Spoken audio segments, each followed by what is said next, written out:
Brooks and I were clinically dead for 7 minutes after a freak accident on a snowy mountain road. In that brief time, I crossed into eternity and witnessed visions few ever see.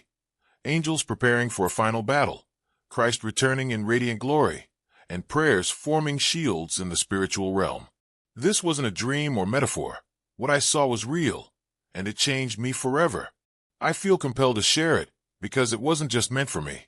That Friday started like any other. I packed my car, kissed my husband goodbye, and drove toward Colorado's snowy highlands for a women's retreat. The sky was unusually clear, intensely blue. Everything felt sharper, more alive. I couldn't have known that hours later I'd leave my body and see the unseen. I'd always been the rational one, skeptical of visions or heavenly stories. That is, until it happened to me. Around 11:15 a.m., on a narrow mountain highway, I was humming a worship song. Open the eyes of my heart. The irony stings now, because that's exactly what happened next. A black pickup truck appeared out of nowhere. Ice, screeching tires, twisting metal. Time didn't slow, it snapped. One moment I gripped the wheel shouting, "Jesus!" The next, I was gone from my body. There was no pain, no fear, just everything and nothing all at once. I was floating, not up or down, just away. I saw myself on the snow, strangers running to help, someone checking my pulse. It felt distant, like a TV on in another room. I was not dreaming. I was outside my body. Then a presence approached, not walking or flying, just appearing. A being of light, taller than any man, full of pure, holy, overwhelming love. It looked at me like it knew everything, my lies, failures, and hidden prayers, yet loved me still. "You're not here by accident," it said without speaking. "You've been summoned." Suddenly, the earth melted away. I wasn't in Colorado anymore. The peace I'd felt earlier was no coincidence. My spirit had sensed something coming. As I climbed the Rockies, everything felt off. The trees shimmered. The sunlight felt heavy. I even thought, something's about to shift. And it did. Just past a rest stop, my steering wheel locked for a second. My tires hit black ice. I didn't scream, just whispered, "Jesus, please." Then came the crash. It wasn't a single sound, but thousands: glass, steel, breath, life colliding. I was ejected. They said the snowbank saved my skull, but I wasn't there to hear that. My soul had already begun its journey. First came the silence, not empty, but alive, like the air itself held its breath. Then the veil lifted. I wasn't hallucinating. I was being lifted into another layer of reality. The world peeled away like old wallpaper, revealing light, intelligent, worshiping light. Even colors had voices. Then I heard it, a living trumpet call, echoing through my very being. I knew I was being summoned before something greater than I could ever imagine. Like that moment before a roller coaster drops. Except this time, I didn't fall. I drifted upward, weightless. Below me, first responders yelled that I wasn't breathing, no pulse. But I was calm, detached, finally awake. The snow transformed into light. The sky opened like a scroll. A wind moved through me. Not ordinary wind, but one that spoke truth I'd never learned yet always known. I was invited, not forced. Then I saw it, a doorway. Not physical, but more real than anything I've touched. It shimmered like starlight on water, pulsing with pure, undeniable truth. A figure stood at the entrance, not an angel with wings, but something older, more ancient. He looked at me and said, "Natalie, what you are about to witness is not for your comfort. It is for your calling." When I touched his hand, if you can call it that, I was pulled through the doorway. It wasn't walking. It was like shedding my skin, becoming something new while still being myself. I entered a realm beyond time, endless and vast. In the distance, light began to rise, and beneath it, something was gathering, holy, prepared for war. The moment I crossed over, I felt a wire snap in my chest, the final thread tying me to earth. There was no pain, only freedom. My body was gone, yet I had never felt more fully me. Everything shimmered with divine purpose. Time no longer ticked. It pulsed like a living heartbeat. Earth faded beneath me, shrinking, while the realm before me expanded at the speed of thought. I stretched, not in body, but in awareness. Voices sang, not to my ears, but into my understanding, each one a string of truth. Then one voice rose above the others. "Welcome, Natalie. The watchers await." Ahead stood a temple of fire and glass, surrounded by beings, tall, radiant, crowned with purpose. They had no wings, but moved like thought. They were the watchers, guardians of the edge of time. One stepped forward, blinding yet clear in expression, sorrow and fierce resolve.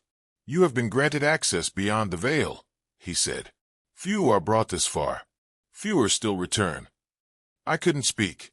Every part of me was absorbing what I saw. On the horizon, the sky parted. It wasn't chaos, but preparation. Forces were gathering. Then the Watchers said the words that still echo within me. "You are about to witness what comes before the return, the war before the glory." As the sky cracked open, I felt suspended, not falling, not rising, just existing in the space between heaven and earth, like being inside a breath God hadn't exhaled yet. Time collapsed. Past and future weren't linear but layered, folding, stretching like golden threads in an invisible tapestry. Then I noticed other souls, some glowing in peaceful stillness, others trapped in storms of confusion and regret, not tormented, but waiting, stuck between choices. One watcher explained, "Do not fear them. They are not your concern. Your path leads forward." I asked, or thought I did, "Where am I?" The answer still burns inside me. You are in the threshold, between breath and spirit, mortality and majesty. A gentle force pressed against my back, not pushing but guiding. Ahead was a veil made of stars and prayers. Each thread shimmered, some old and frayed, others new and bright. I knew these were actual prayers, alive, waiting for release. The Watcher gestured. "Beyond this veil lies what was hidden." With courage I didn't know I had, I stepped through. The silence struck me. A living silence, sacred and vibrating. Not empty, but overflowing with meaning. I couldn't feel fear. It wasn't allowed here. The small, anxious part of me had no voice in this place. I stood in truth, surrounded by it, made of it. The space had no shape, yet it held me. Light shimmered like breath. Colors hummed with frequencies I could feel. Red sang of courage, blue whispered peace, and gold radiated glory. At the center stood a platform, more felt than seen. Upon it, a book bound in living light breathed. As I neared, the silence deepened, intimate, preparing me. The book opened on its own by intent, pages of living light, filled with words and purpose. I knew instinctively. This was heaven's record, the place where everything that matters is written. Then came the whisper. Everything matters. Every word, every act, every prayer. I wept, not from sadness, but from revelation. Every unnoticed kindness, every silent prayer, it all counted. Nothing is lost in heaven. I stood there, letting truth wash through me, unaware of the storm still to come. Then they appeared, the Watchers, eyes like lightning wrapped in peace. They weren't like cherubs or winged figures in paintings. They were ancient, wise, with galaxies in their gaze and holiness in their stillness. They didn't walk, they became movement, gliding through intention itself. One stepped forward, staff burning with celestial fire, robes alive with dancing constellations. "You have crossed into the place of seeing," he said. "We are the Watchers of the unfolding." I couldn't speak. My thoughts were exposed, not in shame, but in light. Another Watcher stepped forward, holding a scroll made of thunder. "There is a war coming," he said, not dramatically, but as a final truth. "You will see it. You will tell them." A golden light passed between them like an agreement. "It is not a war of weapons," the first Watcher added. "It is a war of worship, of prayer, of alignment." Suddenly, images flashed before me. Churches lit only by candlelight, believers gathering underground, standing firm as darkness swirled like smoke around their feet. The final battle begins in silence, in secret rooms where knees touch the ground. One said, and then I saw a vision, Christ himself in armor too glorious for earth. His eyes locked on mine, and all of heaven held its breath. The Watchers turned, and the space shifted. I was moving into a vast open valley, But the ground wasn't earth. It was made of memories, living moments stitched into glass-like terrain. Every step revealed scenes, acts of love and sacrifice. A woman forgiving her abuser, a father choosing to stay, a widow singing worship through tears. This is the valley of living memories, a watcher explained. Every act done in love becomes foundation in the eternal realm. I dropped to my knees, overwhelmed. Prayers rose around me like incense, not just sound, but energy, holy and intentional. Then heartbreak struck. A barren section lay cracked and dry. These are the prayers never spoken, the watcher said softly. The choices never made, the worship never given. I saw myself, moments when I chose silence over truth, comfort over obedience. But the watcher's hand on my shoulder carried no condemnation, only invitation. To change, to act, to live like it all matters. We moved deeper. The valley lit up, colors danced, memories sang. Ahead, the ground trembled. Something was coming. The valley opened into a colossal structure, glowing with an inner fire. Its walls weren't stone or glass, but memory made manifest. As we approached, I heard pages turning, living pages, whispering with the voices of those they recorded. This is the library of souls, the watcher said. Few are brought here. Inside, silence deepened into reverence. Rows of living manuscripts stretched beyond sight, pulsing with memory and light. These were more than records, they were the souls, written in decisions, tears, prayers, and love. One book floated toward me. It opened, not to the beginning, but the middle. This is your line, the watcher said. I saw my name glowing. Forgotten moments reappeared, kind words, prayers I thought unanswered. But then, blank pages. These are the prayers you never prayed, he whispered. The mercy you never gave. The truth pierced deeper than any wound. But before shame could consume me, the watcher raised his hand, and warmth surrounded me. You are still writing, he said. That's why you're being sent back. The book closed, returning to its place. Then I felt it, a trembling in the spirit. Something was rising. We stepped beyond the library into thinner, heavier air, charged like mountain lightning. We reached a cliff's edge, not a drop, but the end of time. Below, I saw Earth, not a map, but living system. Light and darkness flowed like rivers. Prayers formed golden threads, pulsing like divine electricity. I realized I was seeing time, all at once. This is the unfolding, the watcher said. You stand at the boundary where time ends and glory begins. Centuries passed in seconds, empires rose and fell.